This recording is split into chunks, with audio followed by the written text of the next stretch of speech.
To be a Christian doesn't mean that we will never have to suffer.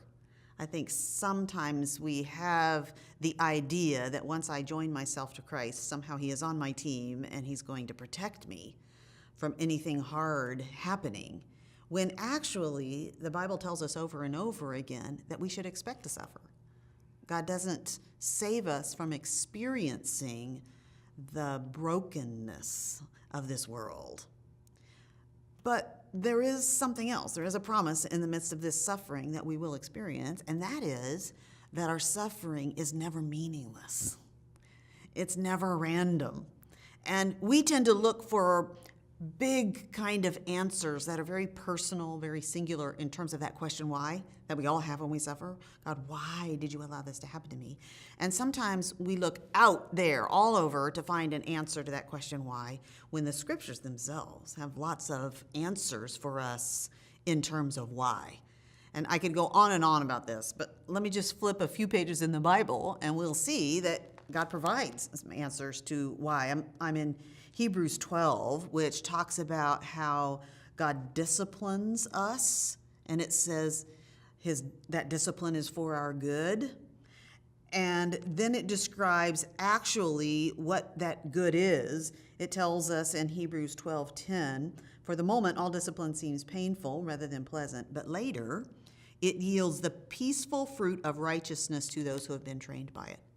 So there's a purpose, that there would be a fruit developed in the midst of our suffering, this fruit of righteousness. You turn the page and you're in the book of James, and right there in James 1, it says, count it all joy, my brothers, when you meet trials of various kinds, for you know that the testing of your faith produces steadfastness.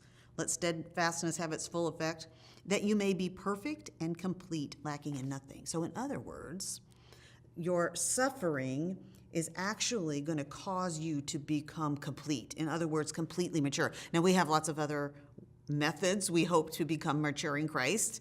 Like we want to go to a conference and take really good notes, or we want to study the Bible and know a lot. But actually, the Bible reveals to us that suffering, various kinds of trials are going to come to us. And as we persevere in them, it's going to do something in us. It's going to make us spiritually mature. So there's an answer to that big question why. We know it's not meaningless, is that God is helping us to grow up. And then we just turn a couple more pages, and I'm in 1 Peter 1, 6 and 7, and it says, in this you rejoice, though now for a little while, if necessary, you've been grieved by various trials. And then almost as if we asked it the question why, it says, so that the tested genuineness of your faith may be found to result in praise and glory and honor at the revelation of Jesus Christ.